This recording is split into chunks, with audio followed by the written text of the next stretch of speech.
नमस्कार। ज्योतिष शास्त्र में श्रद्धा और विश्वास रखने वाले सभी जातकों का पारलौकिक जगत चैनल में बहुत बहुत स्वागत है। न्याय के देवता शनिदेव 11 अक्टूबर 2021 को वक्री अवस्था से मार्गी अवस्था में आ जाएंगे और 29 अप्रैल 2022 तक मार्गी अवस्था में ही स्वराशि मकर राशि में गोचर करेंगे। तो धनु राशि के जातकों की 7.5 चल रही है और 7.5 का ये अंतिम चरण है। 7.5 के अंतिम चरण में शनिदेव वक्री अवस्था से मार्गी अवस्था में आ रहे हैं, तो इसका क्या प्रभाव पड़ेगा धनु राशि के जातकों पर। जैसा कि मैंने थंबनेल में लिखा है, छटेंगे दुख के बादल, सुखों की होगी बरसात। तो आइए इसी के बारे में बात करते हैं। शनिदेव 141 दिन से वक्री अवस्था में थे। वक्री अवस्था में कोई भी ग्रह स्लो स्पीड में हो जाता है, चाल धीमी हो जाती है। एक आम धारणा है कि वक्री अवस्था में ग्रह उल्टी दिशा में चलते हैं, लेकिन ऐसा नहीं है। वक्री होने का अर्थ ये हुआ कि स्पीड स्लो हो गई, गति धीमी हो गई। और जब किसी भी ग्रह की गति धीमी हो जाती है और ख़ास तौर से दो बड़े विशाल ग्रहों की गति धीमी हो जाए, शनिदेव और देवगुरु बृहस्पति दोनों ही वक्री अवस्था में आ गए, तो उसका प्रभाव इस चराचर जगत पर यह पड़ता है कि हर प्रक्रिया स्लो हो जाती है। और आपने देखा होगा कि इन पिछले 5-6 महीनों में हर कार्य में रुकावट आई, हर कार्य स्लो हुआ। कहीं कहीं तो हालात यहाँ तक पहुँच गए कि लोगों के सामने रोजी रोटी का संकट खड़ा हो गया था। ये आपने खुद देखा होगा, खुद महसूस किया होगा। लेकिन अक्टूबर से हालात बदल रहे हैं। शनिदेव 11 अक्टूबर को और देवगुरु 18 अक्टूबर को मार्गी हो जाएंगे। मार्गी होने से इस चराचर जगत की सभी गतिविधियां अपनी ओरिजिनल स्पीड से रन करेंगी। आपके जीवन में दुखों की जो बदली छाई थी वो छंट जाएगी, खुशियों की बरसात होगी। तो आइए बात करते हैं धनु राशि के जातकों पर शनिदेव के मार्गी होने का क्या प्रभाव पड़ेगा। चलिए वीडियो शुरू करते हैं। वर्ष 2021 में शनिदेव का गोचर स्वराशि मकर राशि में रहा। ज्योतिष शास्त्र में ये मान्यता है कि अगर ग्रह अपनी ही राशि में गोचर कर रहा है तो बहुत ही अच्छा फल मिलता है। तो फिर शनिदेव ने अच्छा फल क्यों नहीं दिया, क्या वजह थी, पहले इसके बारे में बात कर लें। मेरी बात को 2 मिनट के लिए बहुत गंभीरता से समझिएगा। पहला कारण तो ये था कि 2021 में शनिदेव अधिकांश समय वक्री रहे। चूँकि शनि को पाप ग्रह माना जाता है और पाप ग्रह जब अपनी ही राशि में वक्री होता है तो वो ज़्यादातर अशुभ फल देता है। एक कारण तो ये रहा। दूसरा कारण ये था कि शनिदेव का गोचर था वो श्रवण नक्षत्र में था। श्रवण नक्षत्र के स्वामी हैं चंद्रमा, तो विष योग बन गया। और जब विष योग बन गया तो शुभ फल कैसे प्राप्त होगा। यही कारण रहा है कि 2021 में भले ही शनिदेव का गोचर स्वराशि में रहा, लेकिन बहुत अधिक शुभ फल नहीं प्राप्त हुआ, क्योंकि एक तो वो वक्री अवस्था में थे और दूसरे विष योग का निर्माण हो रहा था। लेकिन 11 अक्टूबर को शनिदेव स्वराशि में मार्गी हो जाएंगे। 18 अक्टूबर को देवगुरु भी मार्गी हो जाएंगे और मकर राशि में ही मार्गी होंगे। तो शनिदेव को देवगुरु का बल प्राप्त होगा और देवगुरु को शनि का बल मिलेगा। इसलिए शनि को ज्ञान, धर्म और सत्कर्म के देवता विष्णु भगवान का बल मिलेगा, जिससे शनि की अशुभता में कमी आएगी और शनि शुभ फल प्रदान करेंगे।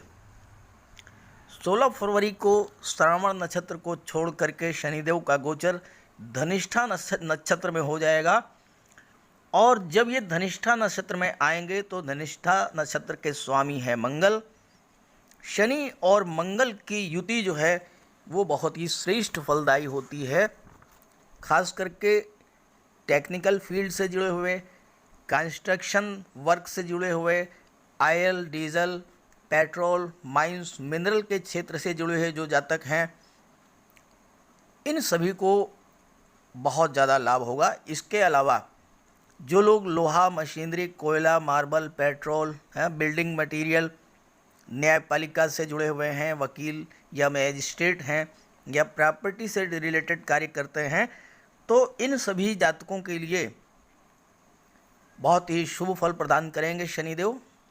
तो अब आइए बात करते हैं कि धनु राशि के जातकों के लिए साढ़े साती का जो अंतिम चरण है और अंतिम चरण के अंतिम 7 महीने जो हैं कैसे रहेंगे। तो ये है धनु राशि के जातकों की कुंडली। शनिदेव आपके कुंडली के धन भाव में गोचर कर रहे हैं। आपके लग्न के स्वामी देवगुरु बृहस्पति हैं और देवगुरु बृहस्पति भी धन भाव में गोचर कर रहे हैं। धन भाव में शनि और देवगुरु दोनों ही मार्गी होने जा रहे हैं। शनिदेव 11 अक्टूबर को और देवगुरु 18 अक्टूबर को। तो शनि का बल देवगुरु को प्राप्त होगा, देवगुरु का बल शनिदेव को प्राप्त होगा।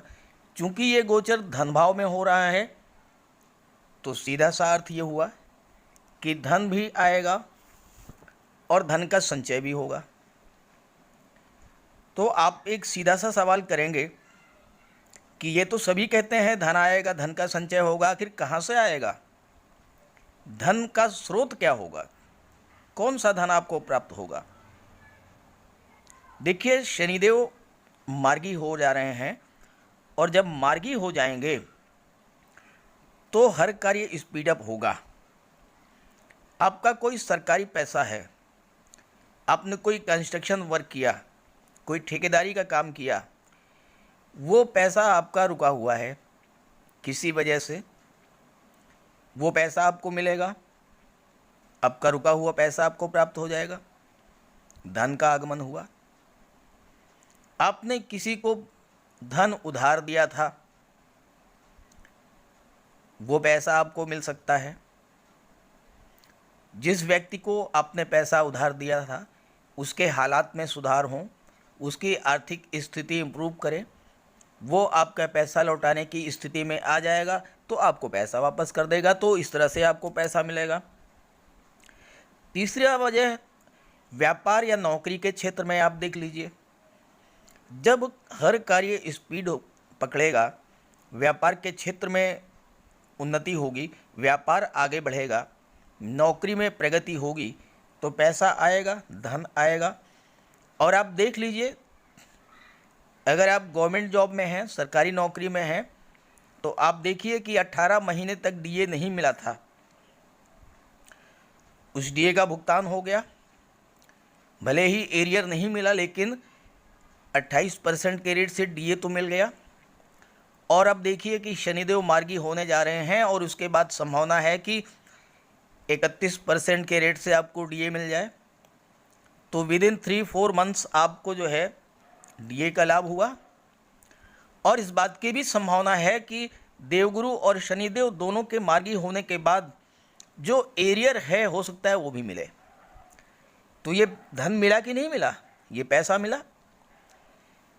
कार्य जब स्पीडअप होगा, गवर्नमेंट नए नए कंस्ट्रक्शन वर्क्स कराएंगे, नए नए पुल बनेंगे, नए नए निर्माण कार्य होंगे, आवासों का निर्माण होगा, मनरेगा के तहत कार्य होगा, तो क्या होगा?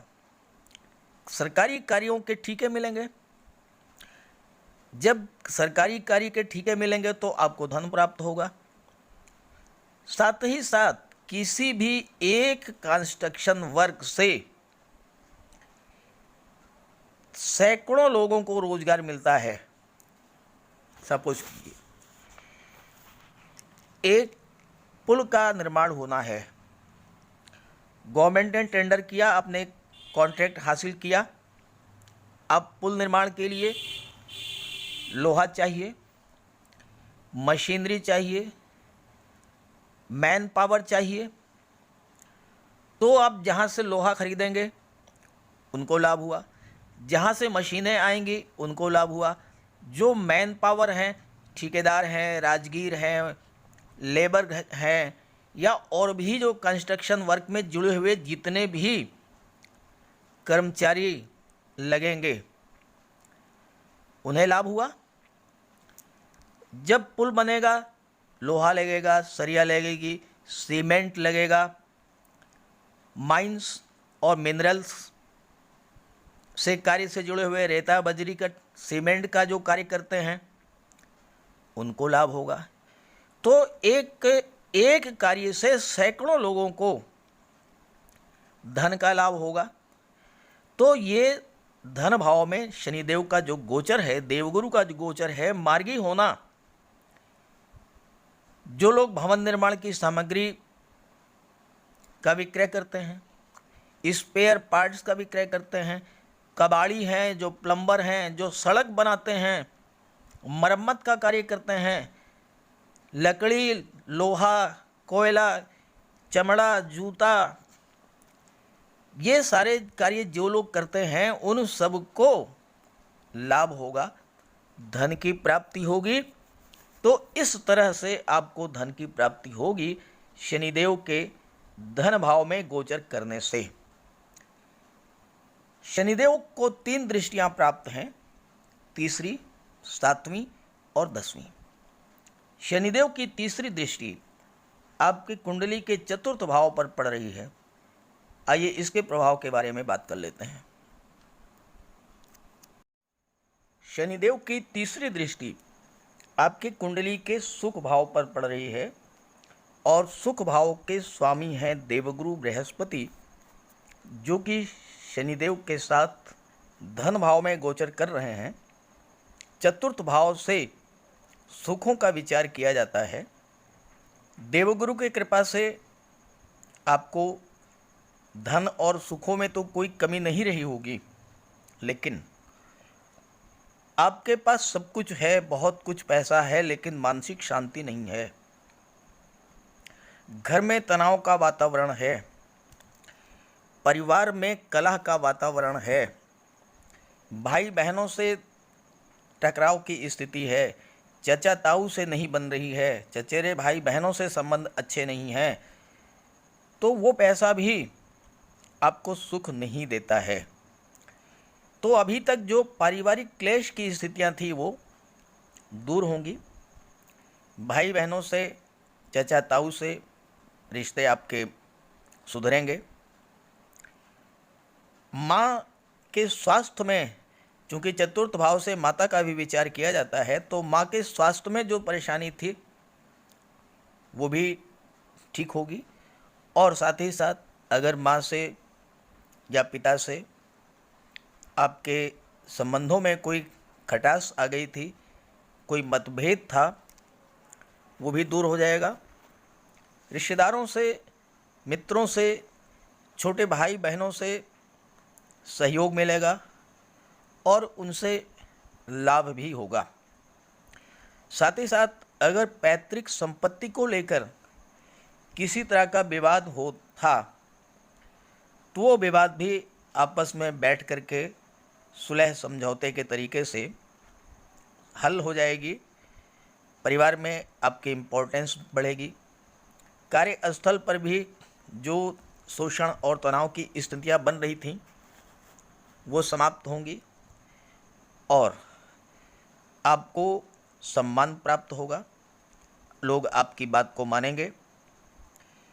ससुराल पक्ष से भी तालमेल आपका अच्छा रहेगा। अभी तक अगर विवाह के रिश्ते नहीं आ रहे थे अच्छे रिश्ते नहीं मिल रहे थे तो अच्छे रिश्ते भी मिलेंगे, और लव रिलेशंस में भी जो प्रॉब्लम्स आ गई थी वो भी दूर हो जाएंगी। तो इस तरह से जो है शनिदेव के मार्गी होने से जो आपके सुखों में कमी आ गई थी, वक्री होने से जो सुखों में कमी आ गई थी, मार्गी होने से वह दूर हो जाएगी और आपको हर तरह का सुख प्राप्त होगा। शनिदेव की सीधी दृष्टि, सप्तम दृष्टि आपकी कुंडली के अष्टम भाव पर पड़ रही है। तो आइए इस पर बात कर लेते हैं, क्या प्रभाव पड़ेगा इसका। कुंडली का अष्टम भाव सबसे खराब भाव माना जाता है और शनिदेव की सीधी दृष्टि अष्टम भाव पर पड़ रही है। अष्टम भाव से आयु का विचार किया जाता है, मृत्यु का विचार किया जाता है, साथ ही साथ भूमि के नीचे के दबे हुए पदार्थों का भी विचार किया जाता है, ज्योतिष का विचार किया जाता है और परा विज्ञान का भी, रिसर्च का भी विचार किया जाता है। शनिदेव के मार्गी होने के कारण सबसे पहला प्रभाव तो ये पड़ेगा कि अगर आप किसी सांघातिक बीमारी से ग्रस्त थे तो उससे आपको मुक्ति मिलेगी, रोग से आप मुक्त होंगे। शनिदेव आपकी आयु में वृद्धि करेंगे।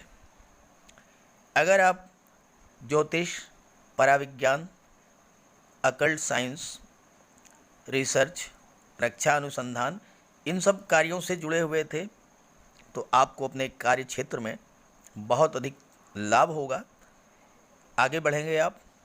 और अगर भूमि से नीचे के पदार्थों का आप व्यापार व्यवसाय करते हैं, जैसे लोहा, मशीनरी, केमिकल प्रोडक्ट्स या पेट्रोल, डीजल, गैस या रेता, बजरी, सीमेंट, कोयला, चमड़ा, जूता, ये सब कार्य, या आप ठेकेदारी करते हैं, मरम्मत का कार्य करते हैं, बिल्डिंग मटेरियल सप्लाई करते हैं या बिल्डिंग बनाने का कार्य करते हैं, लकड़ी का कार्य करते हैं, प्लास्टिक है, रबर है, स्पेयर पार्ट्स हैं, भवन निर्माण सामग्री है, इन सब का व्यापार व्यवसाय करते हैं, प्लम्बर हैं या कबाड़ी हैं, सड़क निर्माण का कार्य करते हैं या सीमेंट का व्यापार करते हैं, तो शनिदेव की कृपा से आपको इस गोचर काल में 11 अक्टूबर से 2021 से 29 अप्रैल 2022 तक बहुत बड़ा लाभ होगा। शनिदेव की दृष्टि आपकी कुंडली के दशम दृष्टि जो है वो लाभ भाव पर पड़ रही है, जहाँ से धन के लाभ, संतान के लाभ, शिक्षा के लाभ का और मान सम्मान, पद प्रतिष्ठा के लाभ का विचार किया जाता है। तो चलिए देखते हैं इसका क्या प्रभाव होगा। शनिदेव की दशम दृष्टि आपके कुंडली के लाभ भाव पर पड़ रही है। लाभ भाव से धन के लाभ, संतान के लाभ, शिक्षा का लाभ, मान सम्मान, पद प्रतिष्ठा के लाभ का विचार किया जाता है। और एकादश भाव के स्वामी हैं शुक्र। शुक्र शनिदेव के बहुत ही गहरे मित्र हैं, साथ ही साथ शुक्र दैत्य गुरु भी हैं। शनिदेव की दृष्टि शुक्र पर पड़ने से शुक्र के प्रभाव में अत्यधिक वृद्धि होगी। शुक्र धन, वैभव, ऐश्वर्य और सुखों के कारक हैं, तो आपके धन, वैभव, ऐश्वर्य और सुखों में वृद्धि होगी। दूसरी बात, अक्टूबर माह में शुक्र आपके कुंडली के द्वादश भाव में गोचर कर रहे हैं। नवंबर में आपके लग्न भाव में गोचर करेंगे, दिसंबर में धन भाव में गोचर करेंगे और शनि के साथ युति बनाएंगे। जनवरी में पराक्रम भाव में, फरवरी में सुख भाव में, मार्च में संतान भाव में। तो शुक्र का गोचर शनि के आसपास ही होगा और शनि के प्रभाव से शुक्र के प्रभाव में लगातार वृद्धि होती रहेगी। अब अक्टूबर में शुक्र जो हैं वो द्वादश भाव में गोचर कर रहे हैं। द्वादश भाव में शुक्र अति विशिष्ट कारक होते हैं। द्वादश भाव विदेश का होता है, तो शुक्र के प्रभाव से आप विदेश यात्राएं खूब करेंगे, हवाई यात्राएं करेंगे, विदेश से धन का लाभ होगा। एक्सपोर्ट इंपोर्ट का बिजनेस है तो उससे आपको लाभ मिलेगा। विदेश में आप सेटल हो सकते हैं, विदेश में उच्च शिक्षा के लिए जा सकते हैं। शनिदेव की दृष्टि एकादश भाव पर पड़ रही है, मित्र शुक्र पर पड़ रही है। शुक्र अत्यंत शुभ फल प्रदान करते हैं, एकादश भाव में समृद्धि और संपन्नता प्रदान करते हैं। एक से अधिक साधनों से आपको धन का लाभ होगा, मल्टी सोर्स इनकम होगी। धन का भंडार दिन दूनी रात चौगुनी दर से बढ़ेगा। साथ ही साथ शुक्र के प्रभाव से आपका शरीर निरोग और स्वस्थ रहेगा। और जैसा कि मैंने अभी बताया कि शनिदेव की दृष्टि अष्टम भाव पर पड़ने से आपकी आयु में वृद्धि होगी, आप रोग मुक्त होंगे। शुक्र कला और सौंदर्य के कारक हैं। आपकी रुचि कला, संगीत, नृत्य, लेखन, गायन, वादन, अभिनय में हो सकती है और धन की प्राप्ति भी कला क्षेत्र से जुड़े कार्यों से हो सकती है। जैसे अगर आप सुख सुविधा के साधनों के व्यापार व्यवसाय से जुड़े हैं, एसी, टीवी, फ्रिज, कलात्मक फर्नीचर, खूबसूरत ड्राइंग, पेंटिंग, कंप्यूटर ग्राफिक्स, बच्चों के खिलौने, इन सब कार्यों से जुड़े हैं, आपको बहुत अधिक मात्रा में धन लाभ होगा। आप लेखन कार्य से जुड़े हुए हैं, लेखक हैं, पब्लिशर हैं, बुक सेलर हैं या किसी मैगज़ीन या पेपर के एडिटर हैं, आपको बहुत अधिक लाभ होगा। शुक्र सौंदर्य के कारक हैं, तो अगर आप महिलाओं के सौंदर्य प्रसाधन, cosmetics, perfumes, designer dresses, readymade garments, fashion designing के क्षेत्र से जुड़े हुए हैं तो भी लाभ होगा। आप ब्यूटिशियन हैं या ब्यूटी पार्लर चलाते हैं, बहुत अधिक लाभ होगा। महिलाएं ज्वेलरी के प्रति बहुत अधिक आकर्षण रखती हैं, महिलाओं को आभूषण अत्यंत प्रिय होते हैं, तो जो जातक सोना चांदी, हीरे मोती, जवाहरात, माणिक्य के कार्य व्यवसाय से जुड़े हैं, स्वर्णकार हैं, जौहरी हैं, बहुत अधिक धन लाभ होगा। शुक्र का संबंध आनंद और विलासिता से भी है। शानदार टूरिस्ट प्लेसेस से जुड़े हुए लोग, ट्रैवल एंड टूरिज़्म से जुड़े हुए लोग, shopping mall, club, restaurant, hotel, fun parks, इन सब से जुड़े हुए जातकों को भी बहुत बड़ा लाभ होगा। शुक्र के प्रभाव से आपके मित्र भी काफ़ी धनाढ्य और योग्य होंगे और उनकी हेल्प से आप जीवन में प्रगति करेंगे। साथ ही साथ आपका विवाह अगर इस गोचर काल में होता है, ससुराल भी धनाढ्य होगी। लग्जीरियस व्हीकल, फोर व्हीलर का सुख, नौकर चाकर, आलीशान भवन, संतान सुख और अन्य सभी सुखों की प्राप्ति होगी। तो शनिदेव का धनु राशि के जातकों पर 11 अक्टूबर से 29 अप्रैल 2022 तक बहुत ही शुभ फल प्राप्त होने वाला है।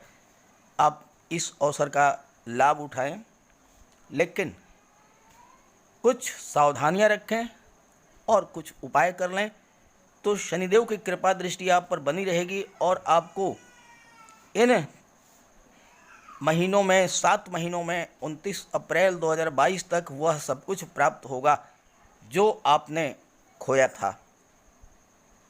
चलिए बात कर लेते हैं उपाय और सावधानियां। आप शनिदेव को प्रसन्न रखें। शनिदेव को प्रसन्न रखने के लिए ऐसे कार्य ना करें जो कि शनिदेव को कतई पसंद नहीं है, जैसे छल, कपट, झूठ, फरेब, धोखाधड़ी, जालसाजी, बेईमानी, आलस्य और गरीबों का शोषण। इन कार्यों से दूर रहें। अगर आपने इन कार्यों को किया तो फिर शनिदेव आपको दंड देंगे, कोई नहीं बचा सकता है, इसलिए इन चीज़ों से दूर रहें। दूसरी बात, किसी भी गरीब या असहाय को किसी तरह का कोई कष्ट तो बिल्कुल ही ना दें। भले ही मदद ना करें लेकिन कष्ट तो बिल्कुल ना दें। हाँ, अगर आपके पास कोई दीन दुखी, असहाय, लाचार, बेबस, मजलूम, गरीब, दरिद्र, दिव्यांग व्यक्ति आता है, आप अपने यथाशक्ति धन से या आप अपने संपर्क सूत्रों से समाज में गणमान्य व्यक्तियों से आपके संबंध होंगे, जनप्रतिनिधियों से आपके संबंध होंगे, उच्च अधिकारियों से आपके संबंध होंगे। उन संबंधों का लाभ उठा करके आप अगर किसी गरीब व्यक्ति की मदद कर देते हैं, शनिदेव के लिए इससे बड़ी बात कुछ नहीं होती है। उनकी कृपा दृष्टि आप पर बनी रहेगी। और साथ ही साथ शनिवार के दिन काले तिल, काले उड़द का दान करें। सरसों के तेल का दान कर सकते हैं, लेकिन ध्यान रखें कि सरसों का तेल आप शुक्रवार को ही खरीद लीजिएगा, शनिवार को मत खरीदिएगा। पीपल के वृक्ष के नीचे सरसों के तेल का दीपक जला दें। और इन सब उपायों के साथ साथ सबसे जो महत्वपूर्ण मैंने बात आपको बताई है वो यही है कि गरीबों की मदद जितना आप कर सकते हैं उतना आप करें। शनिदेव की कृपा दृष्टि आप पर बनी रहेगी। तो मेरी बात अगर आपको अच्छी लगे तो अपने साथियों को भी ज़रूर शेयर कीजिएगा। सभी ग्रहों की कृपा दृष्टि आप पर बनी रहे, इसी भावना के साथ आप सभी का बहुत बहुत धन्यवाद। नमस्कार।